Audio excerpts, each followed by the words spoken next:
Hello मेरे प्यारे साथियों, आपका स्वागत है अपना यूट्यूब चैनल सारे मैथ में। प्यारे साथियों, यहाँ पर आपको एसएससी जीडी 2023 का टारगेट है और यहाँ पर आपको गणित का डेली सेट चलता है। आज हमारा सेट नंबर 4 होगा, जिसमें आपको 20 प्रश्न दिए जा रहे हैं और 20 प्रश्न आपको बनाना है।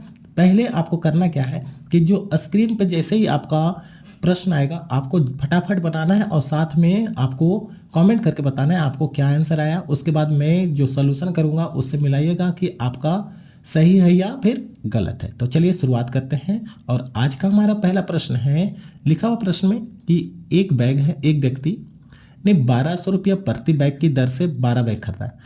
यानी कि एक बैग का दाम है 1200, खरीदा कितना है 12 बैग। 1500 रुपया प्रति बैग की दर से 8 बैग खरीदा है और 2100 रुपया प्रति बैग की दर से 10 बैग चीनी खरीदी है। तो एक साथ सभी बैगों का औसत लागत क्या है पूछ रहा है। क्या पूछा? औसत। देखो, औसत पूछा तो औसत का फॉर्मूला क्या होता है? औसत का फॉर्मूला होता है कुल योग बटा कुल संख्या। ठीक है, तो पहले हमको योग निकालना होगा। इसके लिए मैं क्या करूंगा, देखो बोला प्रश्न में 12 बैग लाया था 1200 रुपये हम खरीद के। ठीक है, एक बैग का दाम था 1200, यानी कि ये आपका औसत हो गया। फिर आगे था 8 बैग खरीदा था 1500 में और 10 बैग खरीदा था 2100 में। ठीक है, अब देखो ये आपका ऊपर में जो है, ये ऊपर में संख्या आपका है, क्या है? ये संख्या है। ठीक है, तो संख्या को आप काट सकते हैं। संख्या को आप क्या करेंगे? काट सकते हैं। ठीक है, संख्या को काट सकते हैं। 2 से कट गया 6 मात्रा में, 2 से कटा 4 मात्रा में, 2 से कटा 5 मात्रा में। ठीक है, तो यहाँ से मैं योग निकालूंगा। क्या निकालूंगा? योग। अब देखो यहाँ पे 12 बैग नहीं है, अब 6 बैग हो गया, तो 12 छक 72, टोटल 7200 खर्चा यहाँ हुआ। 1500 करके 4 बैग, 15 चौके 60 हो गया। 6000 यहाँ खर्चा हो गया और 21 गुने 5 कीजिएगा 105 हो गया। ठीक है, यानी टोटल सभी को जोड़ दिया जाए तो जोड़ेंगे तो 2 शून्य 5 2 7 हो गया। ठीक है, ये शून्य हो गया, ये 6 हो गया, 6 और 7 13 के 3 हर मेरा 1 हो गया, 1 1 2 हो गया। ठीक है, यानी कुल योग कितना हो गया? इतना। औसत बराबर योग बटा संख्या। ठीक है, औसत बराबर क्या होता है? योग बटा संख्या। योग आपका कितना निकला? योग आपका निकल गया 23700। और संख्या कितना है? तो कहिएगा 6 4 10 5 15। 15 से डिवाइड कर दो, मेरा आंसर आ जाएगा। ठीक है, डिवाइड करेंगे, 15 एकम 15 हो गया। ठीक है, 15 एकम 15 हो गया। बचेगा 8 7 87 हो गया, 15 5 75 हो गया। ठीक है, बचा 12 यानी 120, 15 8 20 से 1 शून्य बच गया, यानी इतना रुपया हमारा आंसर हो गया इस प्रश्न का, 1580 रुपया। ऑप्शन की बात करें, ऑप्शन सी हो गया। क्लियर है? आसान था। ठीक है, देखो 2 नंबर प्रश्न। ठीक है, इस तरह के प्रश्न को आप बना सकते हैं और इस तरह का प्रश्न आपका पूछा हुआ प्रश्न है। ठीक है, लिखा हुआ नीचे दिया गया लाइन चार्ट 5 अलग अलग उत्पाद है P1 P2 P3 P4 और P5 पर एक कंपनी का लाभ प्रतिशत को दर्शाता है। ठीक है, यानी यहाँ देखो P1 है, P2 है, P3 P4 P5 है, सभी का लाभ यहाँ पर 15%, 30 है, 27 है, 23 है, 8% है। यदि उत्पाद P5, किसकी बात हो रहा है? P5 का। ये देखो P5 है। ठीक है, इस पर लाभ कितना है? ये वाला 8% है। ठीक है, व्यय आपका दिया हुआ है 46,000। तो उत्पाद P5 का राजस्व पूछा है, तो राजस्व क्या पूछा है? राजस्व। तो राजस्व जो होता है आपका, देखो व्यय प्लस लाभ, व्यय प्लस लाभ होता है। ठीक है, राजस्व क्या होता है? व्यय प्लस लाभ। अब व्यय अपने आप में होता है 100% और लाभ कितना है? 8%, यानी राजस्व की बात करें तो हो जाएगा 108%। हमको इसका वैल्यू निकालना है। ठीक है, उसके लिए आपको खर्च दिया हुआ है, यानी कि व्यय दिया हुआ है कितना? 46,000। तो व्यय अपने आप में 100% होता है, तो इसका तुलना करेंगे 100 से, गुना निकालना है 108। ठीक है, इसको सॉल्व कीजिएगा, 2 शून्य से ये कट गया। अब यहाँ पे 46 गुने 108 कीजिएगा तो आपका आ जाएगा 49680 रुपया। ठीक है, ये हमारा आंसर हो गया जो आपका ऑप्शन बी में होगा। क्लियर है? आसान था। ठीक है, चलिए फटाक से इसका आप लोग जवाब दीजिए। ठीक है, जब तक मैं प्रश्न पढ़ता हूँ जब तक आप जवाब दे सकते हैं। लिखा हुआ है, एक गेंदबाज ने लगातार 15 मैच में ये आपका 15 मैच में रन मारा है, ठीक है, विकेट लिए है, ठीक है। लगातार 15 मैच में एक गेंदबाज है ना, तो लगातार 15 मैच में ये आपका विकेट लिया गया है। तो दिए गए आंकड़ों का माध्यिका ज्ञात करना है। क्या ज्ञात करना है? माध्यिका। अब माध्यिका निकालने का सबसे आसान तरीका क्या है?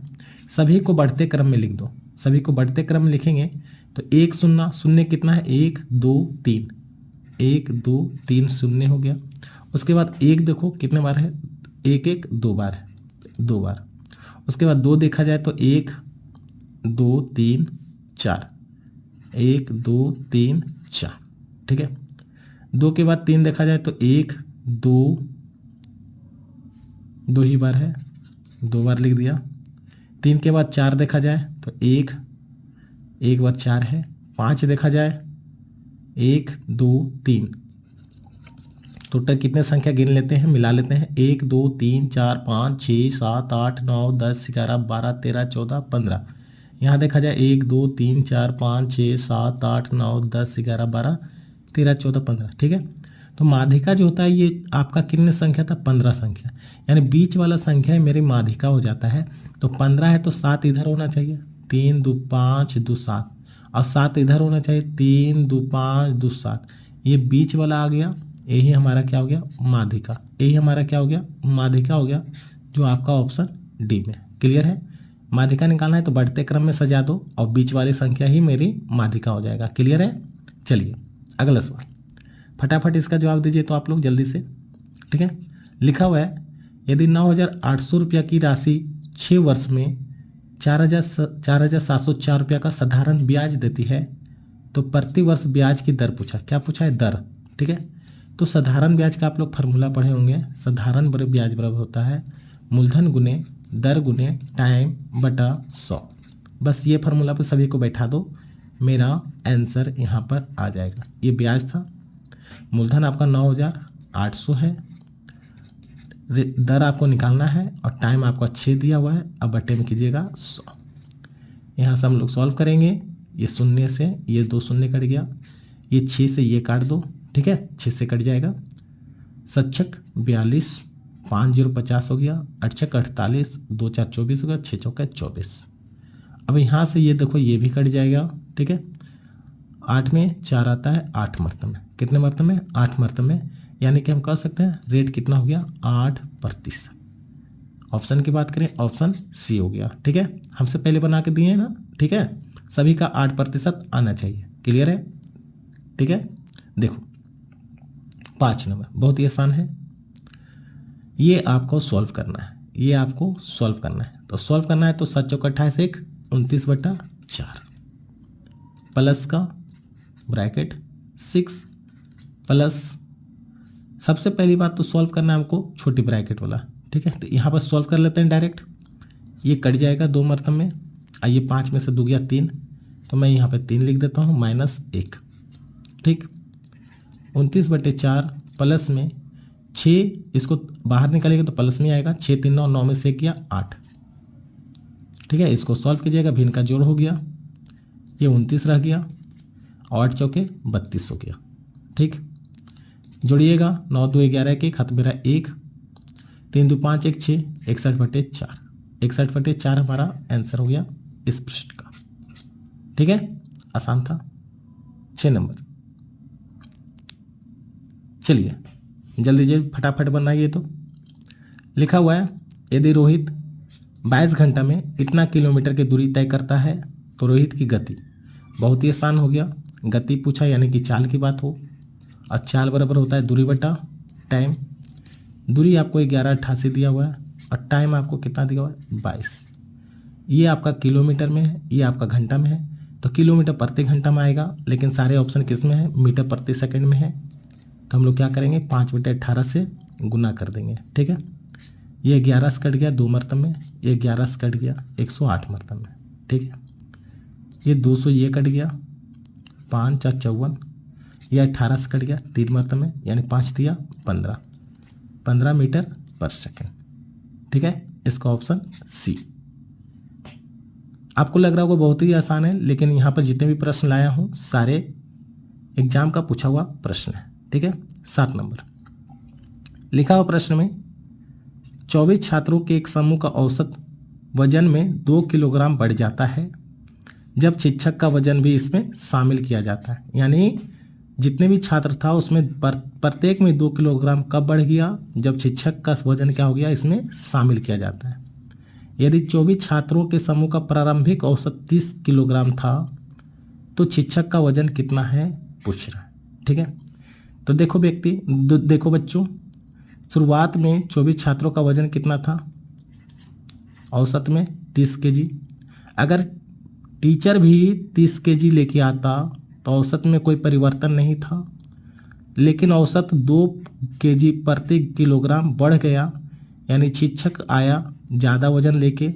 ठीक है, पहले से 24 छात्र था, एक टीचर भी शामिल हो गया, अब कितना हो गया, 25 हो गया। अब 2500 में यानी प्रत्येक में 2 बढ़ गया, यानी 25 व्यक्ति, 2500 में 2 केजी बढ़ेगा। इसको जोड़िएगा, ठीक है, 80 केजी आ जाएगा। यही हमारा टीचर का वजन हो गया। ठीक है, यही हमारा टीचर का वजन हो गया। क्या करना था, जितने शुरुआत में वजन था उसको लिखना है। 24 छात्र था, एक टीचर आ गया, 25 हो गया। अब प्रत्येक में 2 केजी बढ़ गया। ठीक है, अब सॉल्व कीजिएगा, 80 केजी आ गया। आसान था। ठीक है, आइए आपका 8 नंबर प्रश्न।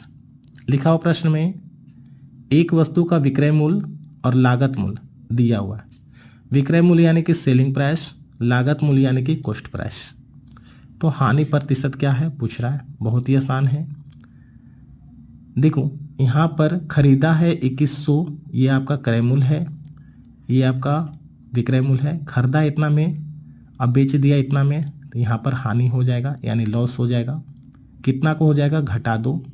10 में से 3 गया 7, 5 में से ये आपका 4 बचेगा, 4 में से 3 गया 1, ये बचेगा आपका 1, 1 में से 3 जाएगा नहीं, तो 11 में से 3 गया 8 हो गया। ये बचेगा 1, 1 में से 1 गया 0, ये हमारा हानि हो गया।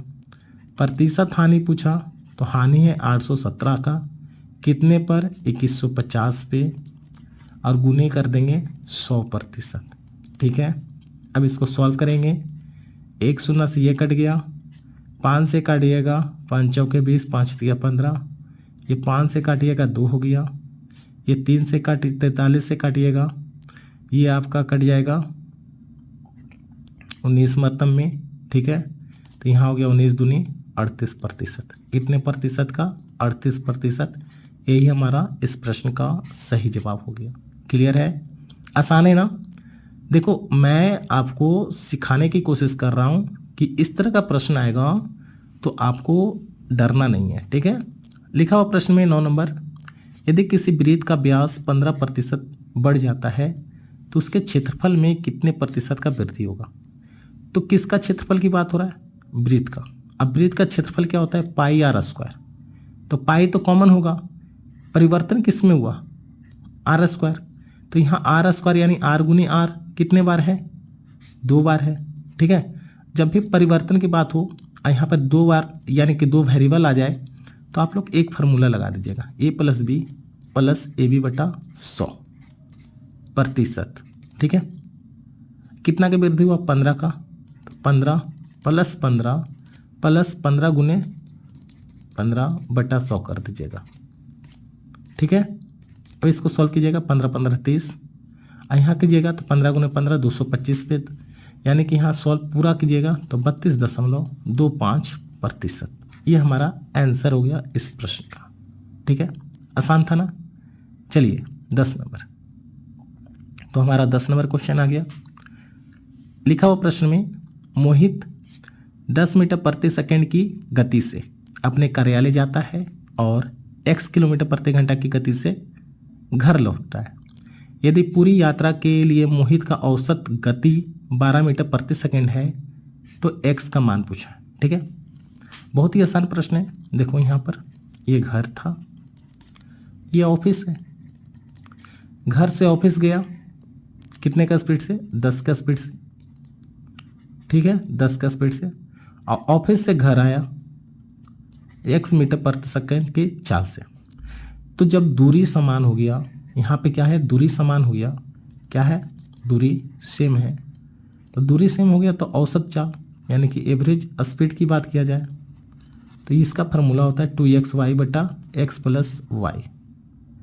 एक्स वाई क्या है, चाल आपका है, ठीक है। यहाँ पर मैं सॉल्व करता हूँ। एवरेज स्पीड बराबर कितना हो गया, 2 गुने पहला चाल 10 है, दूसरा चाल x है, अब बट्टा में 10 प्लस x हो गया। ये आपकी औसत चाल हो गया। अब प्रश्न में औसत चाल भी दिया हुआ है 12, तो हम क्या बराबर इक्वल में 12 लिख सकते हैं, ठीक है। अब यहाँ से सॉल्व करेंगे, मेरा क्या होगा, आंसर आ जाएगा। सॉल्व करो जरा सा। यहाँ पर लिख सकते हैं 20x बराबर में 12 देंगे 120 प्लस का 12x। ये 12x इधर जाके घटेगा, बचेगा 8x बराबर 120। तो ये x बराबर कितना हो गया, 8 से ये काट देंगे 15 मतलब में, यानी कि 15 हो गया। x का मान कितना हो गया, 15 किलोमीटर प्रति घंटा। ये हमारा आंसर हो गया। क्लियर है, ये हमारा आंसर हो गया इस प्रश्न का, ऑप्शन बी। क्लियर है, बहुत ही आसान था, ज़्यादा टफ नहीं था। आइए 11 नंबर देखते हैं, ठीक है। देखो 11 नंबर और भी आसान है।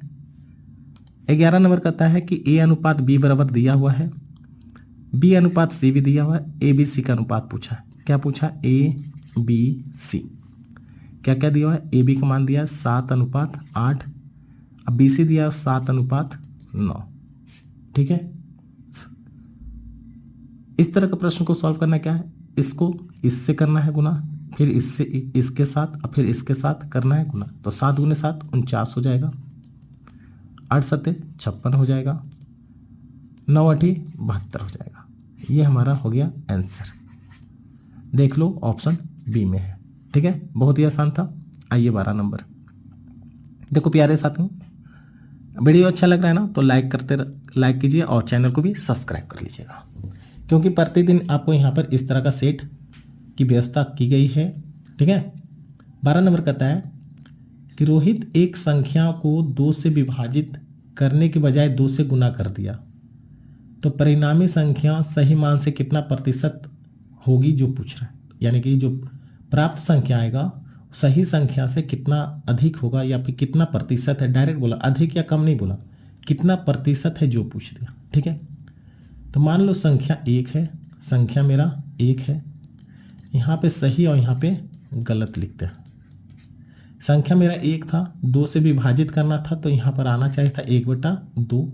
इस संख्या में 2 से विभाजित करना था, लेकिन गलती से इसी संख्या में 2 से गुना कर दिया, ठीक है।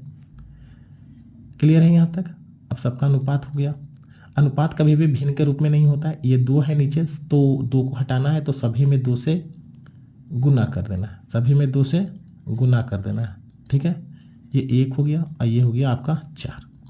तो बोला परिणामी संख्या सही मान का कितना प्रतिशत है, तो सही मान ये था, परिणाम ये निकल गया, यानी कितना प्रतिशत हो गया, तो कहिएगा 400%, ठीक है। कितना प्रतिशत हो गया, 400%। 1 है, ये 4 गुना हो गया, 1 था ये हो गया 4 गुना, तो 400%। डायरेक्ट ऑप्शन डी हो गया, ठीक है। क्लियर है, आसान था ना, सिर्फ समझना है, ठीक है। अब अगला प्रश्न देखो, 13 नंबर लिखा हुआ है एक वर्ग और एक वृत्त का परिमाप की और परिधि का समान है। एक वर्ग और एक वृत्त है जिसका परिमाप और परिधि समान है। यदि वृत्त का क्षेत्रफल आपको दिया हुआ है तो वर्ग का क्षेत्रफल पूछा है, ठीक है। तो देखो मैं वर्ग का परिमाप की बात करूं तो 4 गुने भुजा होता है, 4 गुने भुजा होता है, और परिधि की बात किया जाए वृत्त का πr² होता है, ठीक है। अच्छा सॉरी, परिधि है ना, तो ये यहाँ पर परिधि के क्या हो जाएगा 2πr, 2πr हो जाएगा, ठीक है। ये दोनों आपस में बराबर प्रश्न बोल दिया है। यहाँ पर है वृत्त का क्षेत्रफल, वृत्त का क्षेत्रफल होता है πr², इसका मान दिया हुआ 1386। यहाँ से मैं r का वैल्यू निकालूंगा, ठीक है। 1386 बट्टे में पाई कितना होता है 22/7, यानी गुना 7 कर दिया। इसको सॉल्व कीजिएगा, 11 दूनी 11 से काटिएगा 1 2 22 6, फिर 2 से काटिएगा 6 3 63, ठीक है। बराबर हम लिख सकते हैं 63 को 7 गुने 9 गुने 7, 63 को लिख दिया 7 गुने 9, ये 7 हो गया। आर स्क्वायर बराबर, तो आर बराबर कितना हो जाएगा 7 गुने 3 हो जाएगा, यानी कि 21। 7 2 7 में से एक 7 निकल गया, ये 9 का 3 निकल गया, 21 हो गया, ठीक है। ये आर का वैल्यू निकल गया। तो अब जो पूछ रहा था वर्ग का क्षेत्रफल, तो वर्ग की भुजा यहाँ से निकल गया 4a बराबर, ठीक है। ए क्या है हमारा भुजा है, 2 गुने 22/7, आर कितना निकला 21, ये कट गया 3 हो गया, ये 4 है यहाँ पर, ठीक है। तो ये आपका 2 हो गया, कट गया, 2 से 11 कट गया, यानी कि ए का वैल्यू निकल गया यहाँ से 11 गुने 3 33। तो वर्ग का क्षेत्रफल पूछा है, इसका मान होता है भुजा स्क्वायर, यानी कि 33 का स्क्वायर। 33 का स्क्वायर कीजिएगा, ठीक है, तो आपका आ जाएगा 1089 सेंटीमीटर स्क्वायर। कितना आएगा 1089 centimetre square. Option A clear है, आसान था, ठीक है। सिर्फ फार्मूला याद रखिएगा, मेंसुरेशन में आपका बन के तैयार है। चलिए 14 नंबर प्रश्न करता है कि रोहन ने 275 प्रति टेबल की दर से टेबल खरीदा। यदि वह 5060 में 16 टेबल बेचता है तो लाभ प्रतिशत ज्ञात करना है, ठीक है। लाभ प्रतिशत पूछा है, तो लाभ प्रतिशत में हम क्या जानते हैं, सीपी और एसपी का रेशियो निकालेंगे, क्रय मूल्य और विक्रय मूल्य का रेशियो निकाल लेंगे, हमें पता चल जाएगा लाभ। एक टेबल का खरीद मूल्य है 275, इसने 5060 रुपया में 16 को बेच दिया, तो एक टेबल का दाम यहाँ से निकल जाएगा, ठीक है। इसको सॉल्व करो, 4 से काटो, 4 चौके 16, ये 4 से काटेंगे, 4 एकम 4 हो गया, 4 12 चौके 48, 2 26 हो गया, 6 चौके 24, ये इतना कट गया, ठीक है। अब और भी कटेगा, ये 5 से दोनों कटेगा, 5 दूनी 10, 5 पचे 25, 5 दिया 15, ये 5 से कटेगा, 5 पचे 25 और 5 पचे 25, ठीक है। अब ये बटे में 4 है, तिरछा गुना कर दूंगा मैं, तो 5 चौके 20 की जरूरत मेरे 2, 5 चौके 20, 21 बाई 220 हो गया, यहाँ पे 253 हो गया। तो 220 रुपये का सामान था, 253 में बेच रहा है, तो कहिएगा आप यहाँ पर 33 रुपये का लाभ हो गया। कितने में 220 में, और गुने 100% कर दीजिएगा। एक शून्य से यहाँ कट गया, 11 दिया 33, 11 दूनी 22 और 2 से ये कट गया 5, यानी 5 दिया 15%।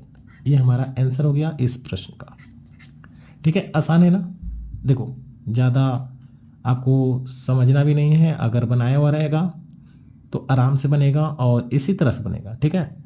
एग्जाम में डरना नहीं है, एग्जाम को बढ़िया से फाइट कीजिए। आपका एग्जाम क्लियर है इस बार, ठीक है। 25,000 सीट है आपका, बहुत ज़्यादा है, कम नहीं है, ठीक है। 15 नंबर कहता है कि यदि दो संख्याओं का मासा 8 है तो निम्न में से कौन सा उसका लासा हो सकता है, ठीक है। ये लासा नहीं हो सकता है जो पूछा, तो लासा जो होता है आपका मासा से कटेगा ही कटेगा, यानी जो भी लासा होता है उसकी मासा से कटना ही कटना है। तो 8 से जो कट जाएगा, जैसे ये कट गया, ठीक है, 8 से ये कट गया, 8 से ये कट गया, तो ये लासा हो सकता है, ये लासा हो सकता है, और ये 8 से नहीं कटेगा, तो यही मेरा लासा नहीं हो सकता है। अब प्रश्न में पूछा कि लासा नहीं हो सकता जो बताइए, तो आपका ऑप्शन सी हो गया। जो संख्या मासा से कट जाए वो लासा हो सकता है, ठीक है, यानी कि लासा हमेशा मासा से कटता है, याद रखिएगा। आइए 16 नंबर लिखा हुआ प्रश्न में, पी और क्यू मिलकर किसी काम को 105 दिन में करता है। पी और क्यू मिलकर करता है 105 दिन में। क्यू और आर मिलकर करता है 90 दिन में। क्यू प्लस आर मिलकर करता है 90 दिन में। और पी और आर मिलकर करता है 126 दिन में। तो कितने दिनों में तीनों मिलकर एक साथ करेगा, ठीक है। तो सबसे पहली बात टोटल काम के लिए इस तीनों का लासा, ठीक है, 105, 90, 126 का लसा ले लो। तो यहाँ पर आपका लसा हो जाएगा 630, यही हमारा टोटल वर्क हो गया। ठीक है, 105 से भागा दे देंगे 6 मरतब में, इससे भागा देंगे 90 से 7 मरतब में, 126 से भागा देंगे 5 मरतब में। ठीक है, तो अब यहाँ पे देखो तीनों मिलकर बोला प्रश्न में, तो इधर सबको जोड़ेंगे तो 2 बार आपका P आ गया, 2 बार आपका Q आ गया, 2 बार R आ गया, तो यहाँ पे 2 कॉमन ले लो और सभी को जोड़ रहे हैं। ठीक है, सभी को जोड़ेंगे, इधर सबको जोड़ा है तो इधर भी जोड़ेंगे। 6 5 11 7 18, तो यहाँ से P plus Q plus R आपका निकलेगा 2, अगर यहाँ पर है तो ये आपका यहाँ से कट जाएगा, 9 आ जाएगा। यानी तीनों मिलकर एक दिन में 9 काम कर रहा है, टोटल काम 630 करना है। तो कितने दिन में करेगा, तो 9 से भागा दे दीजिएगा, 9 सत्ते 63, कितने दिन में, 70 दिन में। तीनों मिलकर करेगा तो 70 दिन में करेगा, ये हमारा आंसर हो गया। ठीक है, क्लियर है, बहुत ही आसान था, टाइम एंड वर्क का प्रश्न था। चलिए ये भी टाइम एंड वर्क का प्रश्न है। 17 नंबर प्रश्न लिखा है, ये अकेला 14 दिन में काम पूरा कर सकता है, बी अकेला 21 दिन में काम पूरा कर सकता है। ए और बी एक साथ काम शुरू करते हैं, लेकिन एक काम शुरू होने के 4 दिन बाद काम छोड़ देता है, तो शेष कार्य कितना दिन में पूरा होगा पूछ रहे हैं। ठीक है, बहुत ही आसान है, सेम प्रश्न है। लिखा है प्रश्न में, ए करता है 14 दिन में और बी करता है 21 दिन में, तो टोटल काम कितना होगा, ये दोनों का लसा ले लो या फिर एक कॉमन नंबर 42। ठीक है, 14 दिया 42, 21 दूनी 42, दोनों मिलकर करेगा एक दिन में कितने काम, 5 काम हो गया। ठीक है, दोनों मिलकर एक दिन में कितने काम कर रहा है, 5 काम।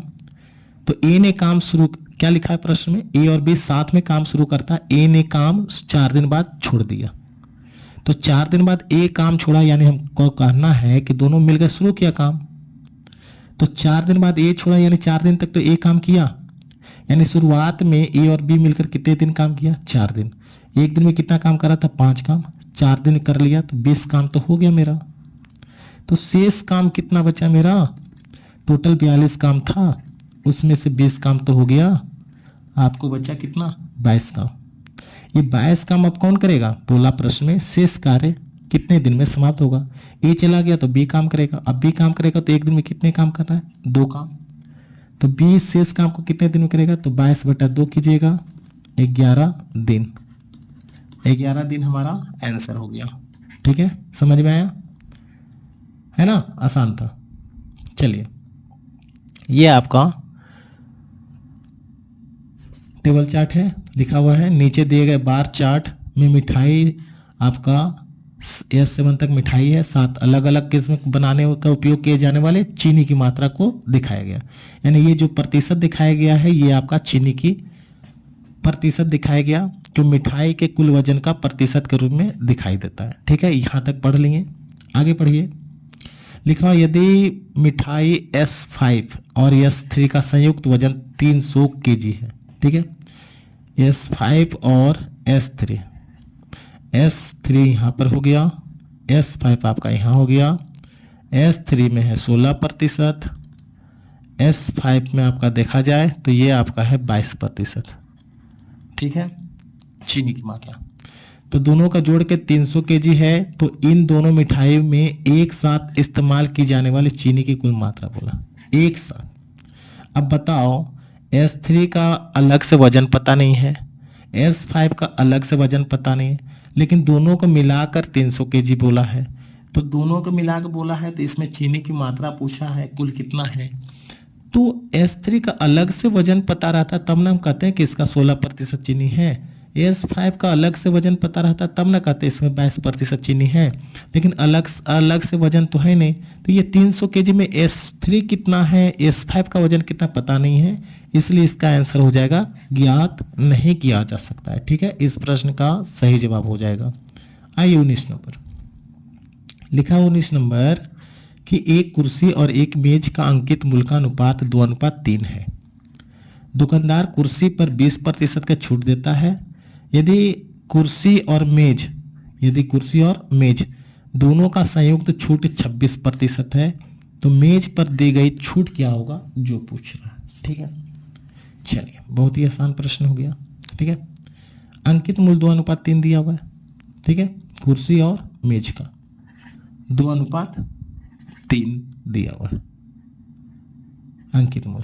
ठीक है, क्या मैं इसको 200 इसको 300 लिख सकता हूँ क्या? आराम से लिख सकते हैं, कोई दिक्कत नहीं है, क्योंकि कटेगा 200 ना हो जाएगा। तो ये आपका कुर्सी था, C4 कुर्सी, ये मेज हो गया और ये टोटल हो गया। ये टोटल कितना हो गया दोनों को मिलाकर? 500। ठीक है, दुकानदार कुर्सी पर 20% का छूट देता है, इस पे कितने का छूट दिया? 20% का। तो आपको मेज पर कितना का छूट दिया गया जो पूछ रहा है? मान लो यहाँ पे X% का छूट दिया, ताकि संयुक्त यानी कि दोनों में मिलाकर 26% का छूट हो गया। ठीक है, अब देखो जरा ध्यान से कि अगर 20% का छूट होगा तो बेचेगा कितना में? 80% में बेचेगा ना, 80% में, यानी 200 का 80% देखा जाए तो 160, यानी कि कुर्सी का दाम कितना हो गया? 160। इस पे 26% का छूट देगा तो बेचेगा कितना में? ठीक है, बेचेगा कितना में? 74% में। बेचेगा कितना में? 74% में। ठीक है, तो 500 का 74 निकालेंगे तो कितना हो जाएगा? 5 के 20 के शून्य, हाथ मेरा 2, 7 35 2 37।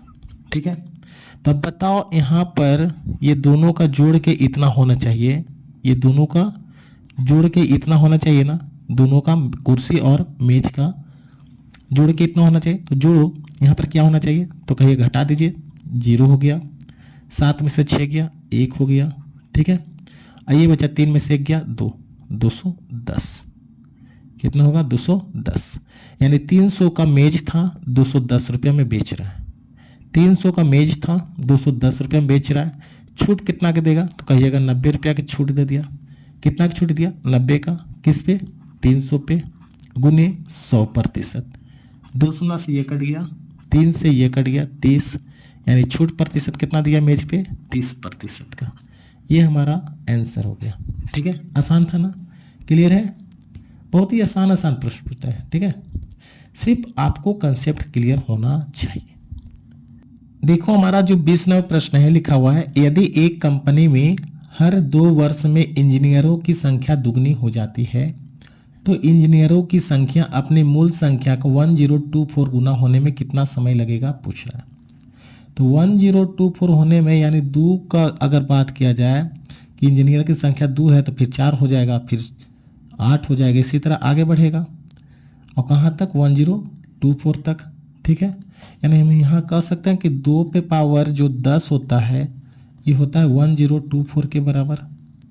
यानी कितने बार इस तरह का चलना होगा? 2 4 8 10, 2 4 8 16, 10 बार।